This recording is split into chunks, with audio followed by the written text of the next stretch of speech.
और उन सभी श्रावकों में अग्रणीय हो। जब अग्रणीय होगा तो गृहस्थ उसकी बात मानेंगे। यदि गृहस्थों का श्रावक उस विद्वान से ज़्यादा होगा तो गृहस्थ कहेगा पंडित जी आपसे आगे तो हम ही चल रहे हैं, आप हमें रास्ता क्या दिखाओगे। तो यहाँ पर गृहस्थाचार के बारे में कहा कि शास्त्रोक्त क्रियाओं को करने वाला हो। शास्त्र में क्या चीज़ है गृहस्थ यदि नहीं जानता है, यदि पीछे चल रहा है तो समझा सके, तो वह गृहस्थाचार की परिभाषा यहाँ पर आचार्य महोदय ने यहाँ निबद्ध की है। श्रावक की 53 क्रिया आएंगी तो बाद में बताएंगे। यही कुल मिलाकर के क्रिया हो जाती हैं कि 12 व्रतों का पालन करना, षटावश्य का पालन करना, 11 व्रतों का पालन करना, 12 प्रकार के तपों का अभ्यास करना, संयम का पालन करना, यानी पूजन करना, ये सब क्रियाएं श्रावक की क्रिया होती हैं। चिदानंद परम ज्योति, चिदानंदम परम ज्योति, चिदानंदम परम ज्योति,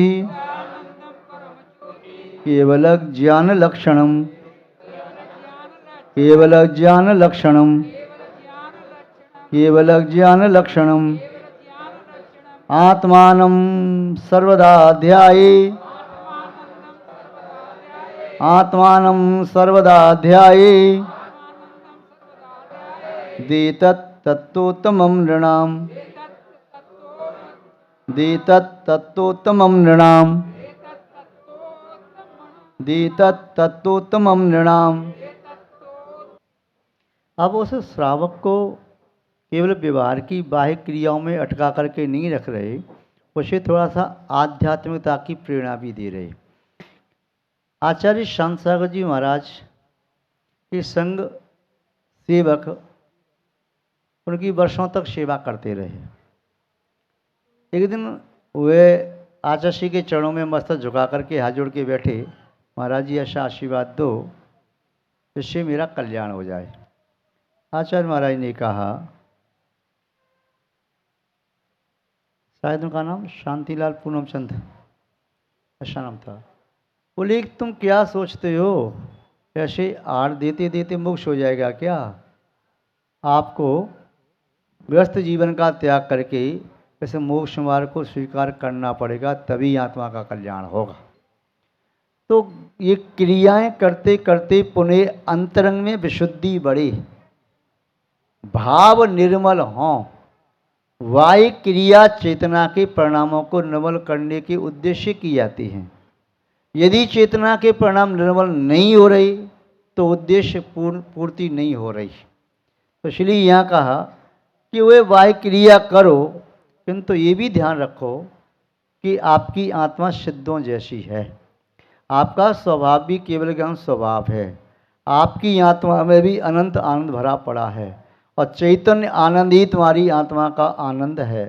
पुद्गल का आनंद आत्मा का स्वभाव नहीं है। इसलिए आचार्य महोदय यहाँ कह रहे हैं, चिदानंद परम ज्योति, चैतन्य आनंद के साथ वह परम ज्योति, वे चैतना एक ज्योति स्वरूप है, परम आनंद स्वरूप है। और उस ज्योति का नाम ही परम आनंद का नाम है केवल ज्ञान। अर्थात जब केवल ज्ञान प्राप्त होता है तो केवल दर्शन भी होता है, अनंत सुख भी होता है, अनंत शक्ति की प्राप्ति होती है। अनंत अवस्था में आत्मा की ये दशा होती है। शुद्ध अवस्था में आत्मा 4 आघातीय कर्मों से भी रहित होती है, किंतु केवल ज्ञान की ज्योति बुझती नहीं। वह केवल दर्शन, केवल ज्ञान, अनंत सुख, अनंत वीर इत्यादि गुण सिद्धों में भी रहते हैं। 4 आघातीय कर्मों के नष्ट होने से आत्मा के अनंत से समग्र गुण भी प्रकट हो जाते हैं। तो ये ध्यान करना चाहिए कि केवल ज्ञान लक्षण है जिसका, ऐसी परम ज्योति जो चैतना के आनंदमय है, उस आत्मा का सर्वदा ध्यायेत, हमेशा ध्यान करना चाहिए। आत्मा का स्वरूप वास्तव में क्या है? सिद्धों जैसा है। उसकी स्मृति करो, उसका बार बार स्मरण करो, भावना भाव, और भावना भाते स्मरण करते करते जब चित्त एकाग्र हो जाता है उसे ध्यान कहते हैं। जिनेंद्र भगवान की आज्ञा का चिंतन करना भी ध्यान है। आज्ञा विषय नाम का विपाक विषय कर्मों के उदय के बारे में ध्यान करना, कैसे कैसे कर्म का उदय होता है, कैसे कर्म के बंद होते हैं, कैसे कैसे परिणाम होते हैं। अपाय विषय कर्म के उदय से जीव कहाँ कहाँ चारों गति में दुख भोगता है, इस प्रकार की ध्यान करना। संस्थान विच 3 लोक का संस्थान कैसा है? जीव कहाँ से निगो से निकल के कलकल वंश से निकल के कहाँ 3 लोक भ्रमण करता हुआ जो भव्य जीव है वह सिद्धालय में जाके विराजमान हो सकता है। इस प्रकार के ध्यान में भव्य जीव का ही मन लगेगा, अभव्य का मन नहीं लग सकता। आज्ञा विषय धर्म ध्यान भी अभव्य नहीं कर सकता, विपाक विषय धर्म ध्यान अभव्य नहीं कर सकता, अपाय विषय धर्म ध्यान अभव्य नहीं कर सकता, और संस्थान विषय धर्म ध्यान भी अभव्य नहीं कर सकता। संस्थान विषय धर्म ध्यान में तो मुनिराज का ही मन स्थिर होता है, गृहस्थों का मन स्थिर नहीं होता। चिंतन करिए तो जिसका संसार अल्प रह गया है वही वास्तव में संस्थान विषय धर्म ध्यान को प्राप्त कर पाता है। वैसे तो चारों धर्म ध्यान के अन्य भेद और भी हैं। 4 के अलावा उपाय विषय, विराग विषय, जीव विषय, लोक विषय, हेतु विषय और अजीब विषय, ये 6 भेद और हैं। तो 10 वेद भी धर्म ध्यान के हैं। इन सभी प्रकार के 10 धर्म ध्यानों में जो आसन भव्य वह बड़ा लीन हो जाता है, उसे बहुत आनंद आता है। किंतु जो अभव्य है, दूरवर्ती भव्य है, तो उसका मन तो संसार के कार्य में लगता, या तो विषयों के सेवन में लगता, या कसाय के पोषण में लगता, या पाप प्रवृत्ति में लगता, या राग द्वेष के संवर्धन में लगता। उसका मन अन्य संसार के कार्य में तो लग जाता है। संसार के 100 कार्य उसे करा लो और धर्म का कार्य कहो तो मुझसे नहीं होता। घर में कई बालक ऐसे होते ही वो कहते मैं तो मंदिर जाऊंगा, मुझे तो पूजा करनी अवश्य करना है। दूसरा वही कहता है तू कर, मेरे रिश्ते का भी तू कर, मैं मंदिर नहीं जाता। उसको कई बार कहो तब भी मंदिर जाने का मन नहीं होता। और एक बालक का मन मंदिर नहीं ले जाओ तो रोने लगता है। एक व्यक्ति को स्वाध्याय में मन लगता है, दूसरे व्यक्ति को गपाष्टक यहाँ वहाँ की चर्चा में लगता है। एक व्यक्ति को साधु सेवा में लगता है, दूसरे व्यक्ति को नेतागिरी में लगता है। एक व्यक्ति को आहार देने में लगता है तो दूसरे व्यक्ति को ड्रिंक आदि करने में मन लगता है, जुआ आदि खेलने में लगता है। तो सबकी पंक्ति अलग अलग है। जिसका मन धर्म में लग रहा है समझ लेना चाहिए वह वास्तव में आसन भव्य है, अल्प समय में मोक्ष प्राप्त करने की पात्रता रखता है। और जिसका मन नहीं लग रहा है उसके बारे में कह नहीं सकते। यदि लग जाए मन तो समझो वह मोक्ष प्राप्त शीघ्र कर सकता है, और मन नहीं लगे पूरा जीवन भी निकल जाता है कई लोगों का, तब भी मन नहीं लगता धर्म में। तो समझना चाहिए वे जीव हो सकता है दीर्घ काल तक संसार में परिवहन करे। तो आत्मानं सर्वदा ध्याये, ऐसी आत्मा का हमेशा ध्यान करना चाहिए। एतत् तत्व उत्तमम निर्णाम, मनुष्यों के लिए यही उत्तम तत्व है, इसका ध्यान करना। जैसे कहते हैं तत्व क्या है, तो अपनी आत्मा की शुद्ध दशा के बारे में चिंतन करना। एकाग्र होना तो ध्यान है, चिंतन करना तत्व चिंतन कहलाता है। और जो आत्मा को छोड़ करके अन्य पुद्गल का चिंतन करता रहता है, आत्मा का उससे कोई संबंध यदि नहीं है तो वह संसार वर्धक ही होता है। अभव्य जीव पुण्य का कार्य कर सकता है, किंतु अभव्य जीव का शुभ उपयोग नहीं हो सकता कभी भी। और पुण्य से 9वें गृह तो जा सकता है, किंतु वह शुभ उपयोग नहीं बना सकता एक समय के लिए भी। तो उसकी रुचि नहीं आएगी। पुण्य की क्रिया तो करेगा, योग के माध्यम से पुण्य का आश्रव करेगा, किंतु उपयोग उसका शुभ में कभी नहीं हो सकेगा। ठीक है, और कोई? ओम गार्हस्थ्यम बाह्य रूपेण, गार्हस्थ्यम बाह्य रूपेण, गार्हस्थ्यम बाह्य रूपेण पालयन्नन्तरात्मभूत, पालयन्नन्तरात्मभूत, पालयन्नन्तरात्मभूत मुच्यति न पुनर्दुःखम, मुच्यति न पुनर्दुःख, मुच्यति न पुनर्दुःख, यो न वतति निश्चितम, यो न वतति निश्चितम, यो न वतति निश्चितम। अभी कह रही है गार्हस्थ्यम वाय रूपेण, गार्हस्थ माने गृहस्थ धर्म का पालन करने वाला। यदि इन 12 व्रतों का 11 प्रतिमाओं का पालन कर रहा है और जो बाह्य रूप से भी पालन कर रहा है वह आत्म ध्यान इतना नहीं कर पा रहा है, पालयन अंतरात्मोत, अंतर आत्मा होकर के वह अंतरात्मा बन गया। अंतरात्मा का ये तो जिसने आत्मा और अनात्मा में अंतर डाल दिया है, आत्मा अनात्मा का भेद विज्ञान जिसे हो गया है, वह अंतरात्मा है। जो अपनी आत्मा में संसार के पदार्थों को बसा लेता है तो बहिरात्मा, अथवा जिसकी आत्मा उनका उपयोग आत्मा के बाहर वस्तुओं में जा रहा है तो बहिरात्मा। आत्मा का बाहर चला जाना आत्मा की तो बहिरात्मा, या बाहर की वस्तुओं को आत्मा में रख लेना तो बहिरात्मा।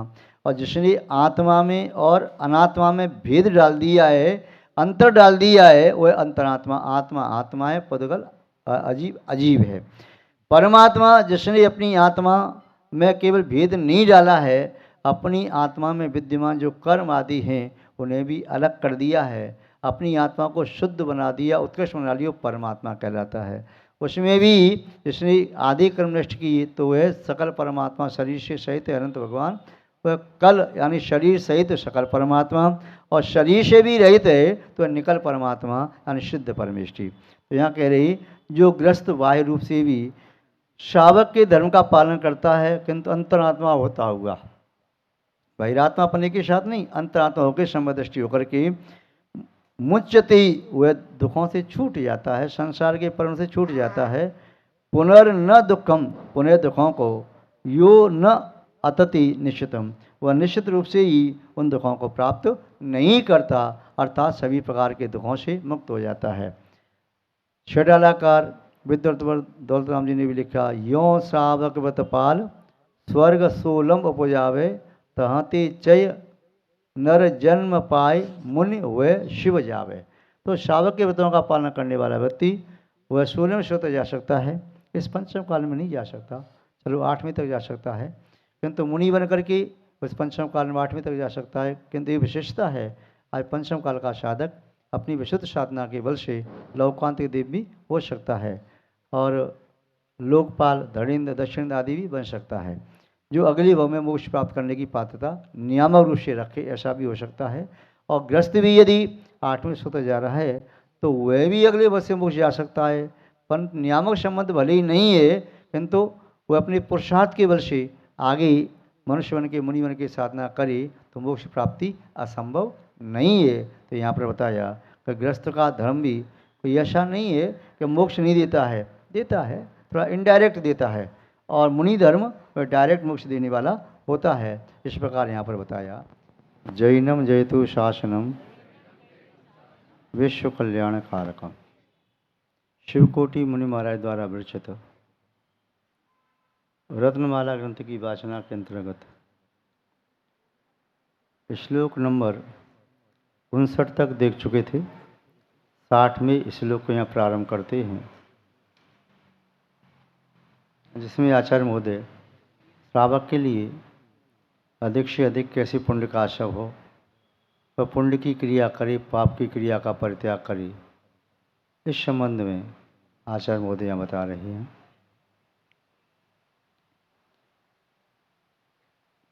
कृतेन येन जीवस्य, कृतेन येन जीवस्य पुण्यबन्धः प्रजायते, पुण्यबन्धः प्रजायते, तत्कर्तव्यं सदा न्यच्च, तत्कर्तव्यं सदा न्यच्च, तत्कर्तव्यं सदा न्यच्च, न कुर्यादतिकल्पितं, न कुर्यादतिकल्पितं, न कुर्यादतिकल्पितं। ओम। आचार्य महोदय कह रहे हैं,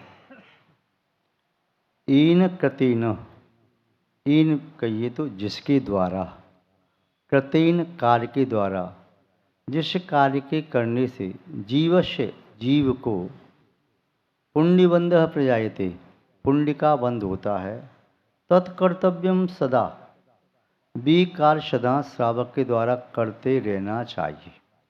जिस किसी भी कार्य के करने से चाहे जिंद भगवान की पूजा भक्ति उपासना करने से, चाहे महामंत्र का जाप करने से, चाहे शील व्रत का पालन करने से, चाहे पर्वों में उपवास आदि करने से, चाहे रस परित्याग करने से, चाहे ऊनुदर आदि करने से, चाहे तीर्थ वंदना करने से, चाहे स्वाध्याय करने से, चाहे जिनालय का निर्माण कराने से, चाहे जिनबिंब की स्थापना करने से, चाहे धर्म के अन्य अनुष्ठान करने से, चाहे जिनबिंब जिन मंदिर आदि की प्रतिष्ठा कराने से, चाहे रथोत्सव महोत्सव आदि करने से, चाहे 4 प्रकार के संघ को 4 प्रकार के दान देने से या उपकरण आदि दान देने से जो कोई भी पुण्य की क्रिया समझ में आती है, वह सभी पुण्य की क्रिया श्रावकों के द्वारा विधेय है, करने के योग्य है, वह करना चाहिए, सदा करना चाहिए। किंतु अन्यच्च न कुर्यात, अन्य जो क्रिया है जो पुण्य का कारण नहीं है अर्थात पाप का कारण है, वह न कुर्यात, वह नहीं करना चाहिए। अतिकल्पितम, वह अतिकल्पित यानी अन्य व्यक्ति के द्वारा कल्पना की गई ऐसी क्रियाएं जिनसे उसे पुण्य का सब नहीं हो रहा है, उस क्रिया को नहीं करना चाहिए। क्रिया करोगे तो नियम से कर्म का आश्रय होगा। अब कर्म का आश्रय आप कौन सा करना चाहते हो, पुण्य कर्म का आश्रय या पाप कर्म का आश्रय? पुण्य कर्म संसार के सुखों को देता है और यदि निदान बंद किया आकांक्षा की तो उस वस्तु को देता है। यदि निदान नहीं किया आकांक्षा नहीं रखते हैं तो वह पुण्य बंध परंपरा से मुक्ति का कारण बन जाता है, मोक्ष का कारण हो जाता है। इसलिए पुण्य परंपरा से मुक्ति का हेतु है, अनंत अवस्था का हेतु है, पंच परमेष्टि की अवस्था का हेतु है। और पुण्य को यूँ कहें कि पुण्य के साथ दिव्य प्रकाश है, जिस दिव्य प्रकाश में आत्मा अपनी शुद्ध दशा का अनुभव कर पाता है, आत्मा आत्मा में लीन हो पाता है।